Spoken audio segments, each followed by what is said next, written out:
Hello everyone, जियो concepts नामक इस channel पर आप सभी का स्वागत है। आज के इस वीडियो में हम जानेंगे कि मानचित्र पर घुमावदार या मोड़दार जो दूरियां होती हैं, जैसे लहराती हुई सड़क या फिर नदी, इनकी दूरियों को कैसे मापा जाता है। मानचित्र पर घुमावदार दूरियों को मापने की 3 विधियां हैं।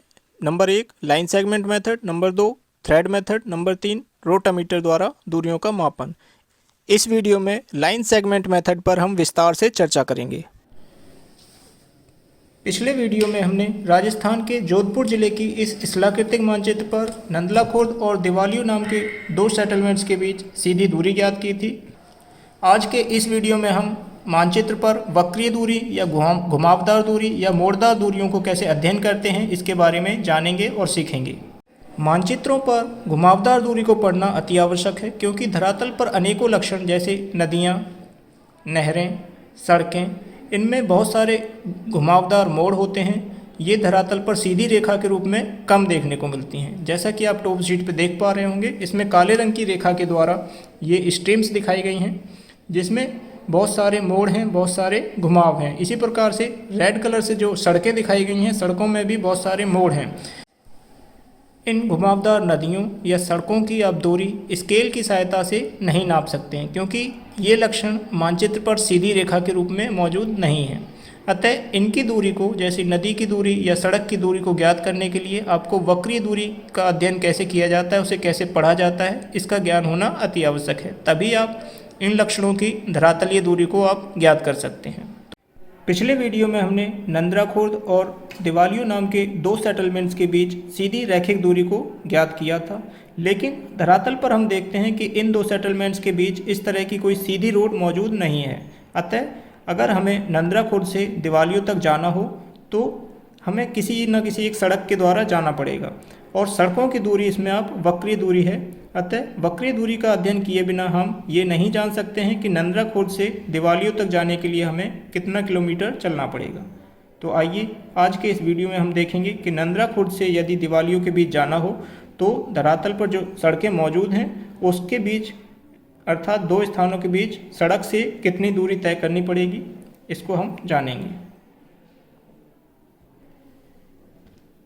यदि हम नंदला खुर्द से चलना शुरू करते हैं तो ये सड़क, इस सड़क के द्वारा हम आगे बढ़ेंगे यहाँ से, और यहाँ से इस सेटलमेंट से, और ये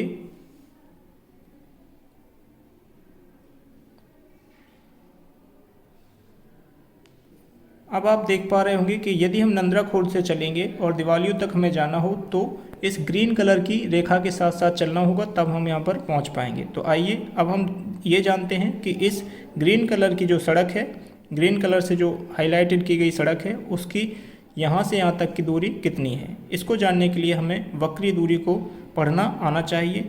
मानचित्र पर वक्रीय दूरी को अध्ययन करने की 3 विधियाँ हैं, जिसमें पहला मेथड है लाइन सेगमेंट मेथड। इस विधि के अंतर्गत हम धरातल पर मौजूद वक्रीय दूरी को छोटे छोटे सीधी रेखाओं के खंडों के द्वारा जोड़कर उसको कवर करते हैं।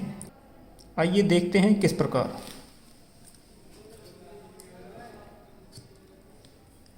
इस रोड के साथ साथ हम छोटे छोटे लाइन के सीधे सीधे सेगमेंट बनाएंगे, और उस लक्षण से जोड़ते हुए इस प्रकार से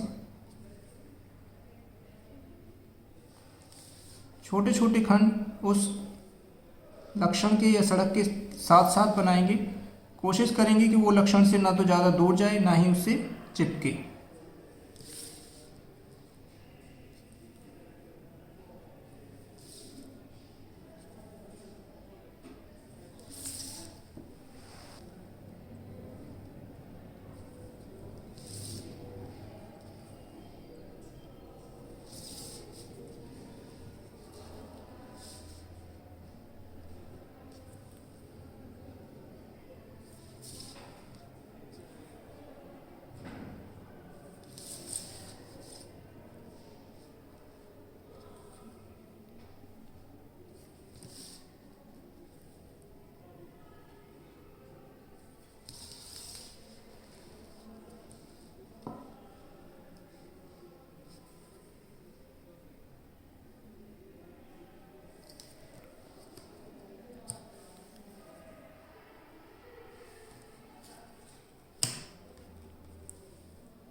इस प्रकार नंद्रा खुर्द से दिवालियों के बीच जो सड़क मार्ग है उस पर हमने छोटी छोटी रेखाओं के खंडों के द्वारा इस पूरी सड़क को कवर कर दिया है। अब एक पेपर की सहायता से इसको हम इस दूरी को यानी वक्रीय दूरी को एक रैखिक दूरी में कन्वर्ट करेंगे। आइए जानते हैं कैसे। अब एक वाइट पेपर लेंगे और इसको बीचों बीच से इस तरह से फोल्ड कर लेंगे और इस फोल्ड करने के बाद अब सभी छोटे छोटे रेखाखंडों की दूरियों को मिलाते हुए इस पेपर पर हम चित्रित करेंगे या कन्वर्ट करके लिखेंगे। आइए जानते हैं कैसे। तो सबसे पहले इस पर वाइट पेपर पर एक सिरे पर एक निशान लगाएंगे, वहाँ पर हम इस बिंदु का नाम देंगे ए पॉइंट, जो कि नंद्रा खुर्द से शुरू होता है। अब इस पॉइंट को पहले रेखाखंड के शुरुआती बिंदु से टच करते हुए इस पहले रेखाखंड की दूरी को हम इस पेपर पर अंकित करेंगे इस प्रकार से। इसके बाद जो दूसरा रेखाखंड है उसे इस निशान से शुरू करते हैं और इसके अंतिम बिंदु को इस पेपर पर चिन्हित कर लेते हैं इस प्रकार। अब जो तीसरा रेखाखंड है उसका स्टार्टिंग बिंदु इस पॉइंट से शुरू करेंगे और उसका अंतिम सिरा उसे भी हम चिन्हित कर लेंगे। इस प्रकार से चौथा रेखाखंड को शुरुआती बिंदु से लगाते हुए इसे उसका अंतिम बिंदु इस पेपर पर चिन्हित करेंगे।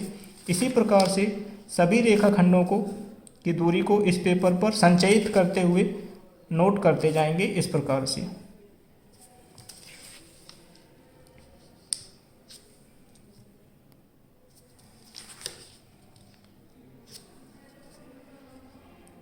इस विधि को कहते हैं रेखाखंड मेथड या रेखाखंड विधि या लाइन सेगमेंट मेथड।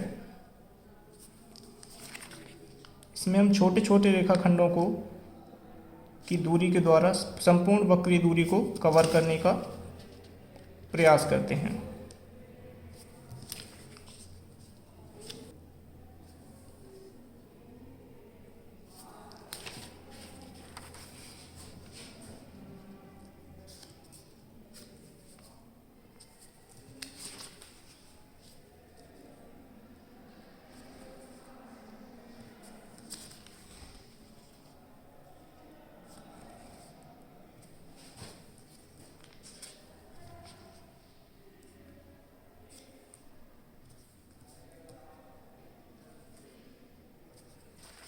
इस प्रकार